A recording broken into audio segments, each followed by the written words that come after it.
Olá, caros telespectadores! Na aula de hoje, vou apresentar para vocês uma novidade que está sendo lançada no universo dos instrumentos de menor potencial ofensivo neste mês de janeiro de 2021. Eu vou falar sobre o bastão de pressão para defesa pessoal.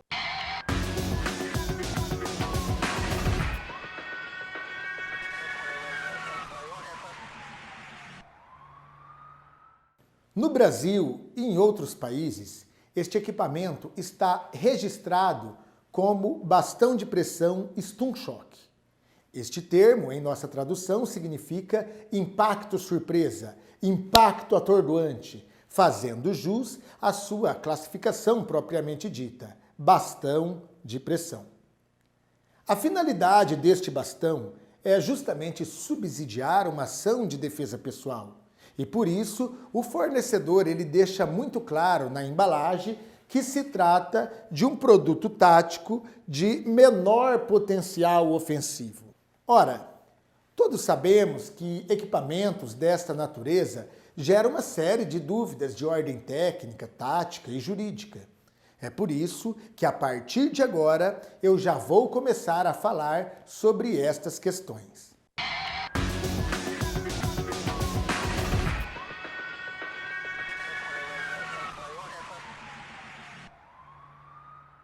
Sempre que surge uma novidade no mundo das armas de menor potencial ofensivo, a maioria das pessoas tem dúvidas e me perguntam se o equipamento é de uso restrito ou exclusivo das forças de segurança, se é proibido ou permitido para o público civil, se é permitido portar o equipamento em qualquer ambiente, ou também eles perguntam, a maioria das pessoas pergunta se há restrições. Vamos lá. Este equipamento, ele não possui grau de restrição. Ele não requer licença por parte das autoridades para aquisição, porte ou uso. Não se trata de um produto controlado pelo Exército. Portanto, não há nenhuma afronta ou incompatibilidade com o Código Penal, com as leis de contravenções penais, com a Constituição ou até mesmo com o Sistema Internacional de Proteção dos Direitos Humanos. Aliás, ocorre exatamente ao contrário.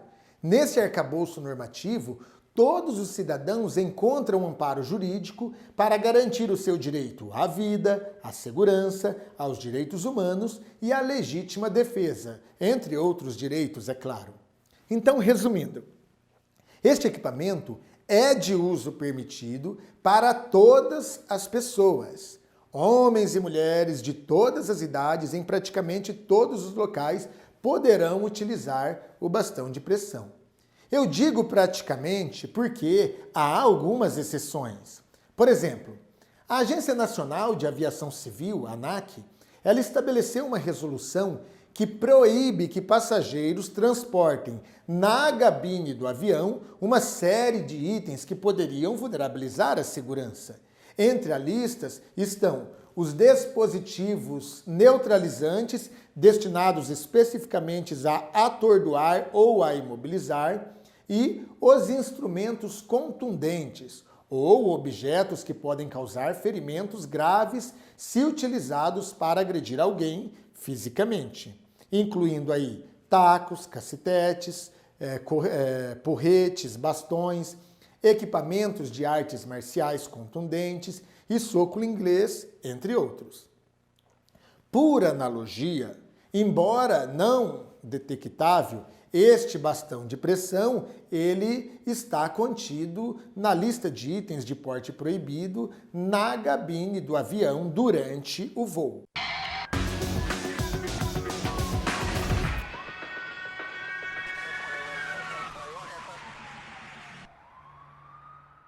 Agora nós vamos falar um pouco sobre as especificações técnicas deste equipamento.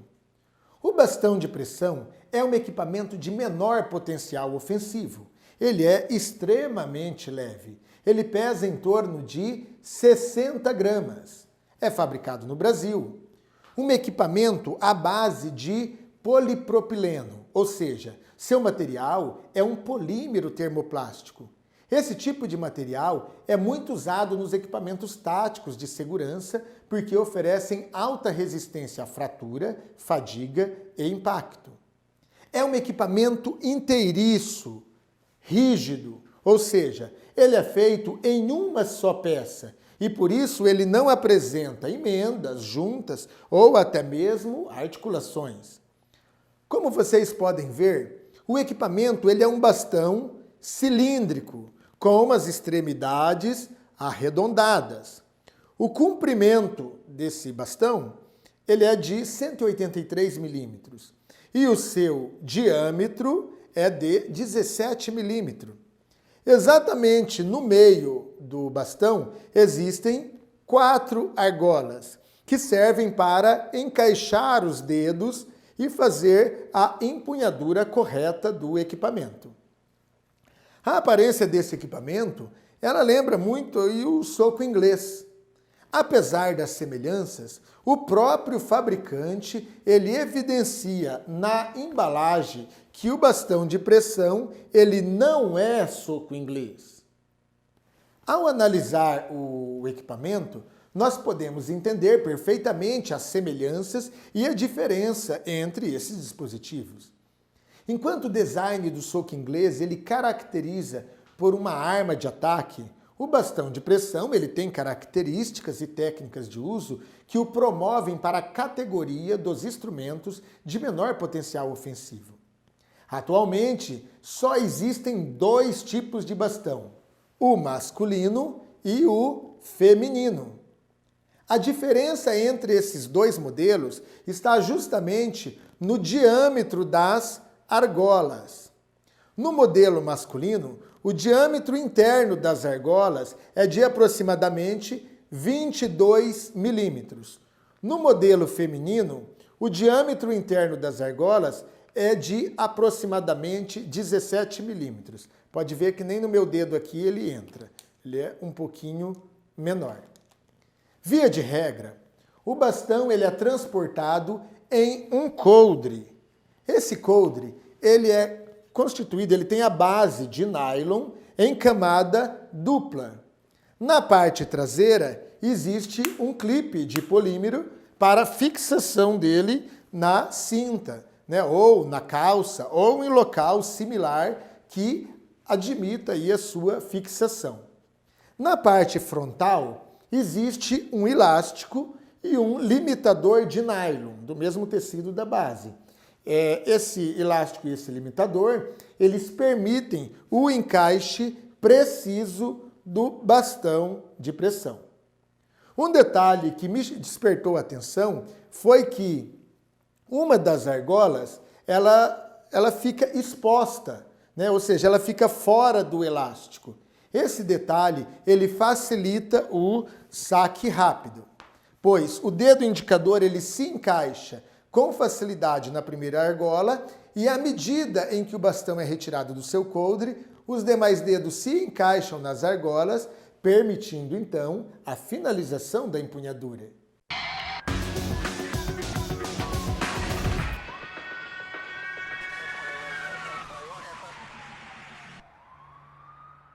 Nesta aula, nós vamos fazer apenas uma abordagem genérica sobre as possibilidades de utilização.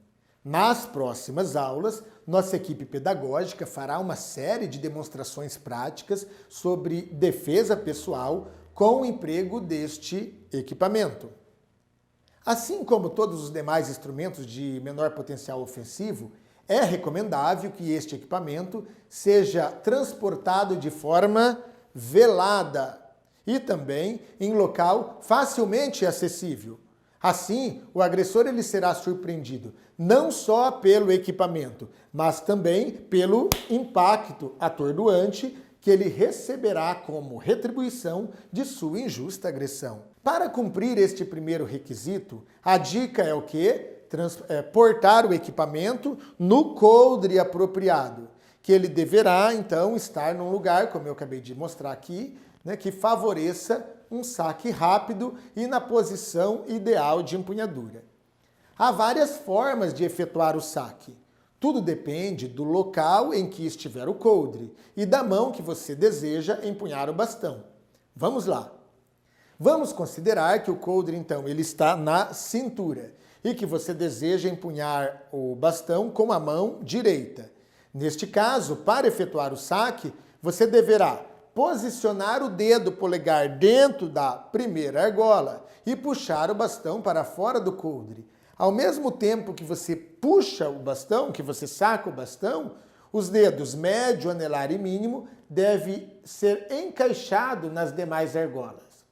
Quando a segunda falange dos dedos estiverem encaixadas, basta cerrar o punho firmemente e fazer então o uso do equipamento. O saque com a mão direita, ele pode ser feito de forma direta, quando estiver do mesmo lado da mão, ou ele pode ser feito de forma cruzada, né? Essa orientação que eu acabei de passar para vocês, ela serve para ambos os casos. Outra opção é fazer o saque do bastão com a mão esquerda. Nesta hipótese, segue-se o mesmo procedimento que eu acabei de ensinar. Porém, a única diferença é que para efetuar o saque, nós vamos utilizar o dedo mínimo, ele que se encaixa primeiro.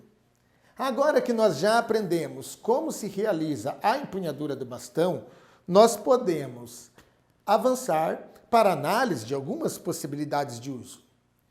Ao olhar para esse bastão, a primeira hipótese de emprego que eu vislumbro é a de defesa contra socos, contra chutes e contra agarramentos ou até mesmo estrangulamentos. Por exemplo, se eu estiver com este bastão e alguém desferir um soco ou até mesmo um chute em minha direção, instintivamente eu efetuarei o bloqueio de defesa. Porém, ao invés de oferecer o meu corpo, a minha mão aqui para receber o impacto, eu farei a defesa, o bloqueio com o próprio equipamento.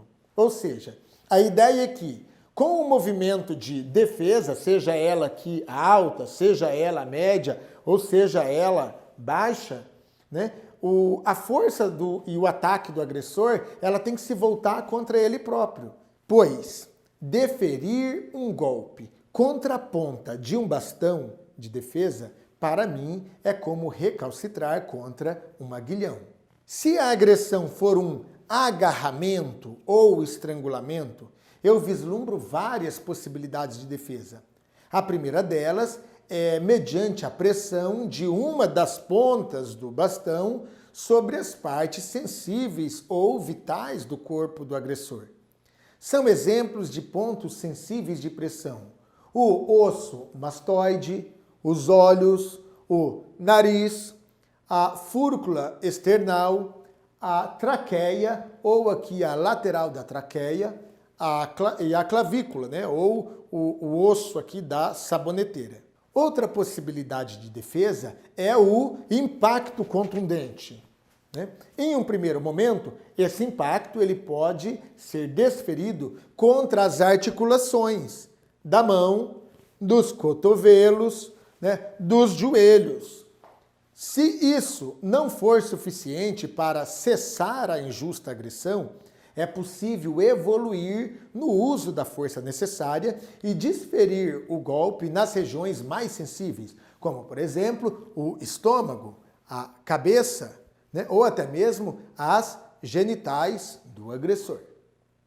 Agora, se o ataque for de natureza gravíssima, a resposta e a defesa, ela deve ser equivalente.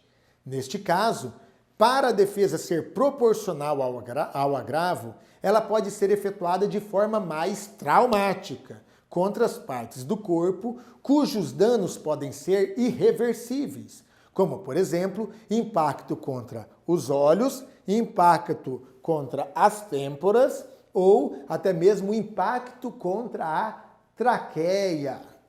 Mas lembre-se, nós não temos a liberdade de nos empolgar e de cometer excessos em nossa defesa. Afinal, conforme está previsto lá no artigo 25 do Código Penal, só se considera legítima defesa quando a pessoa utiliza moderadamente os meios necessários para repelir injusta agressão.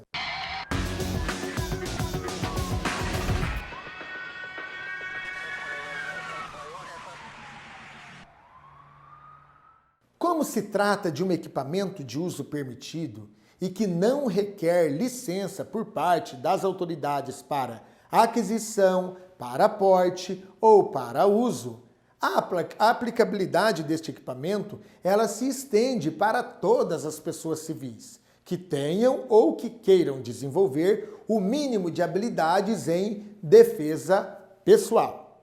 Vejo também uma grande aplicabilidade deste equipamento na área de segurança pública e privada. Digo isto porque, na Portaria Interministerial 4226 de 2010 e na Lei 13.060 de 2014, existem algumas diretrizes sobre este tipo de equipamento. Por exemplo, nestes atos normativos consta que os órgãos de segurança pública deverão priorizar a utilização dos equipamentos de menor potencial ofensivo. Outro item que consta lá: o poder público tem o dever de fornecer a todo agente de segurança pública instrumento de menor potencial ofensivo para uso racional da força. Outro item: todo agente de segurança pública que, em razão de sua função, possa vir a se envolver em situações de uso da força, deverá aportar, no mínimo, 2 instrumentos de menor potencial ofensivo e equipamentos de proteção necessários à sua atuação específica, independentemente de portar ou não arma de fogo. Diante destes requisitos, cada força de segurança deve avaliar sua realidade operacional, suas demandas e aí decidir sobre quais são os tipos de equipamentos de menor potencial ofensivo que melhor atende à sua demanda. É óbvio que as técnicas de defesa para o público civil são diferentes das técnicas de defesa e técnicas de proteção utilizadas pelas forças de segurança pública e também pelas forças de segurança privada. Só que sobre este assunto nós falaremos em outra aula.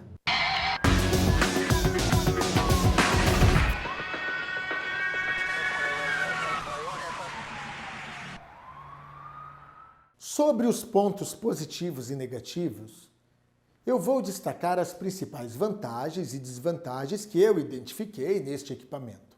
Nós vamos começar pelas desvantagens. A primeira e principal desvantagem que eu encontrei foi o tamanho das argolas. Atualmente, o equipamento só é disponibilizado, então, em 2 tamanhos. Para a finalidade e modalidade de uso proposta pelo fabricante, o tamanho das argolas está excelente, né? Mas, particularmente, o meu desejo é que estivesse um modelo com as argolas um pouco maior. Isso me facilitaria o melhor encaixe e desencaixe do bastão nas minhas falanges proximais. Ao utilizar este equipamento nas falanges proximais, além de ter maior firmeza na empunhadura aqui e proteger os meus dedos em caso aqui de desferimento de soco, sem dúvida alguma, o bastão nesta posição, ele maximiza a potência do meu soco e me possibilita nocautear um agressor com maior facilidade por meio de um impacto direto nas extremidades das argolas. Outra desvantagem é que a utilização deste equipamento sempre vai exigir uma interação de contato direto com o agressor. Agora, sobre os pontos positivos, a primeira vantagem que visualizei foi a maximização do meu poder de defesa e de contra-ataque defensivo de maneira multiforme e multidirecional. A segunda vantagem é que é um equipamento simples, de baixo custo, resistente, durável, sem praticamente nenhuma restrição legal e que, em razão disso, torna-se acessível para todas as pessoas. A terceira vantagem está relacionada à portabilidade, à ocultabilidade e à facilidade de uso para quem tem o mínimo de destreza em defesa pessoal. Bom, Sabemos que toda opinião é subjetiva. O que é bom ou ruim para mim pode não ser para vocês. Então, cada pessoa deve fazer o seu próprio juízo de valor. Por hoje é só, pessoal. Ficamos por aqui. Desejo que todos vocês fiquem bem e em segurança. Um forte e fraterno abraço e até o próximo vídeo, se Deus quiser.